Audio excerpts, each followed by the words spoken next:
The Dallas Cowboys are the most loved and the most hated team in the NFL, maybe in all sports. There's no middle ground. You're either wearing a Cowboys jersey every Sunday yelling, "How about them Cowboys? Cowboys!" I don't know why I like that. Or you sound like Stephen A. Smith laughing at them on live TV. Here's the thing though. The Cowboys are worth $12.8 billion. $12.8 billion. And they haven't won a Super Bowl in almost like 30 years. The math ain't mathing. Teams that actually win championships aren't worth half of what Dallas is. So either Jerry Jones discovered a way to turn losing into money, or there's something way more interesting going on here. Wait, did marketing actually build the Cowboys dynasty? That's what we're here to find out today.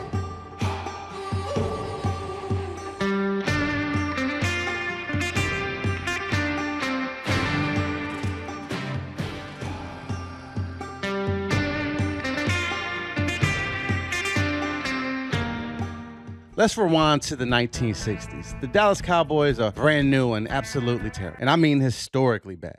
No fans, just another expansion team that Dallas didn't even want. The city was more excited about, I don't know, whatever else was happening in Dallas in the 60s. Enter Tex Graham, and bless his heart, this man was not a football guy. He came from CBS, so like while every other team was worried about, winning games, Scram is over here thinking like a TV producer. In 1966, this absolute madman walks into an NFL meeting and says, "Hey, give me Thanksgiving Day." Now, imagine being so confident in your terrible team that you volunteer to embarrass yourself on national television on Thanksgiving when everyone's watching. But here's the genius, and I hate to admit this about the Cowboys. Tex Graham understood something nobody else did. In the TV age, being seen beats being good.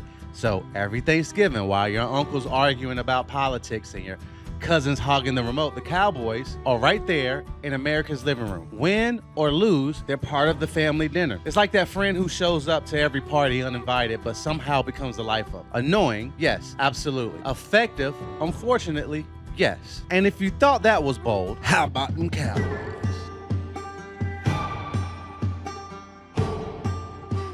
Fast forward to 1978. NFL Films makes a highlight reel and casually drops the nickname America's Team. Now, most normal franchises would have been like, "Oh, that's nice," and moved on with their lives. But the Cowboys, these people said, "You know what? We'll take that and make it our entire personality." Suddenly, every broadcast, every logo, every piece of merchandise is stamped with America's apparel, America's Team. And I'm talking everywhere. You couldn't escape it. It's like that person who gives themselves a nickname and then gets mad when people don't use it. Except somehow it actually stuck. The audacity is honestly impressive.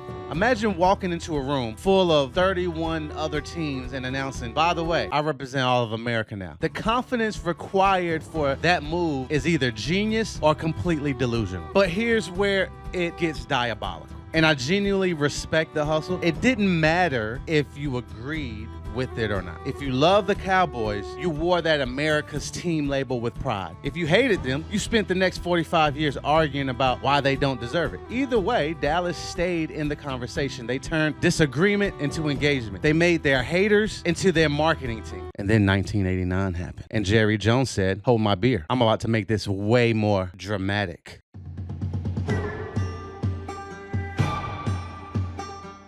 Jerry Jones blows literally everything up. Now here's where the soap opera really starts. In 1989, Jerry Jones buys the Cowboys and immediately does the unthinkable. He fires Tom Landry, the most beloved coach in franchise history. Gone, day one.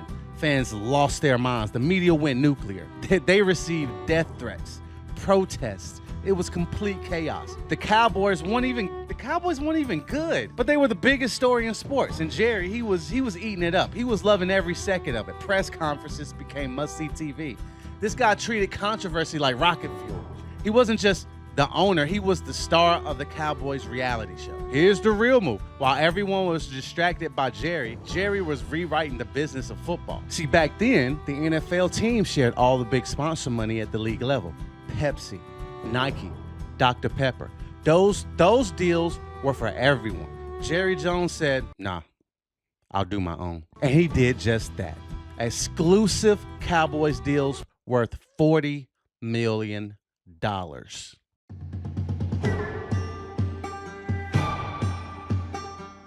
The NFL tried to sue him. Jerry won. And now Dallas had more money than every other team. That money paid for better players, better coaches, and better everything. Marketing literally bought them an advantage on the field. The absolute audacity of this man is unmatched. But Jerry wasn't done yet. He was about to pull off the most genius marketing move disguised as a football trade. Enter Herschel Walker. Still, Dallas was trash. They needed talent, but they didn't have draft picks. So Jerry and Jimmy Johnson is a great name. Now, I will say this, I don't know what you can do with that name, but that name, Jimmy Johnson, you're going to be something. Like, people will know your name. People may not even know you, but they know a Jimmy Johnson. They be like, at least that name sounds familiar, right? So, Jerry and Jimmy Johnson pull off what might be the greatest marketing move disguised as a football trade in history. They trade their best player, Herschel Walker, to Minnesota. Fans were furious. Media called them idiots. How do you get better by trading away your only good player? The media circus was insane. Every sports talk show debated it. Some called Jerry a genius, some called him an idiot. But here's what nobody saw coming. They didn't just trade Walker. They got a mountain of draft picks that became the foundation of the dynasty.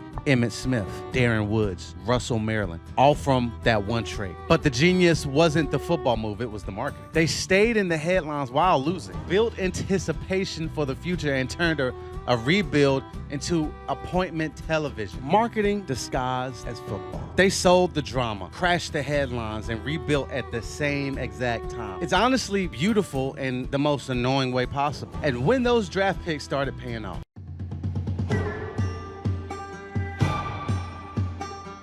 now it all comes together. With the money from the sponsorships, the talent from the Walker trade, the myth of America's team was fueling the hype. The Cowboys win 3 Super Bowls in 4 years. But the real play wasn't winning, it's how they marketed winning. Every victory became an event. Stars like Troy Aikman, Emmitt Smith, and Michael Irvin weren't just athletes, they were celebrities. Literally everywhere. In the 95, literally there wasn't a time on TV, Nickelodeon, MTV, Cartoon Network. You wasn't gonna see something about the Cowboys at all. You Blockbuster, you go to McDonald's. The Cowboys weren't just a football team, they were a soap opera with a trophy case. And this created an ultimate feedback loop. Winning gave them more media coverage. More media coverage brought bigger sponsorships. Bigger sponsorships brought more talent. More talent equals more wins. Wow! That's not luck. That's a marketing machine that happened to play football. Cowboys. And as much as it pains me to say it, it was absolutely genius. But here's the craziest part right here. After 95, the dynasty collapsed. Kaput. Egos, drama, coaching fights, it all fell apart. Jimmy Johnson, gone. Cool name. Gone. The Cowboys became mediocre again. But something impossible happened. The brand kept growing. Cowboys haven't sniffed the Super Bowl in nearly 30 years. Yet they became the most valuable sports team in the world. 12.8 billion. Like, you gotta say that number with your eyes closed. 12.8 billion. How is that even possible? Because Jerry never stopped selling the circus. The new stadium, built like a tourist attraction, the cheerleaders, still global icons. Jerry himself still giving weekly sound bites that somehow makes headlines. Even when they lose, Cowboys get more airtime than teams that win. That's not football success, that's marketing mastery at its most infuriating peak. So here's the truth that nobody wants to admit. Okay, let's call it. Did marketing build the Cowboys dynasty? Yes, but you had to see how to believe it. Marketing paid for the players, built the hype, and kept the brand alive long after the trophy stopped. They proved that in the attention economy, being talked about beats being perfect. If you want to see another story of marketing building an empire from chaos, check out my video on Hollywood's $100 million problem, because Hollywood marketing sucks. And remember, the opposite of love isn't hate, it's indifferent. And nobody's ever been indifferent about the Cowboys. Is it marketing? Absolutely. How about that marketing? Cowboys. Woo. Cowboys.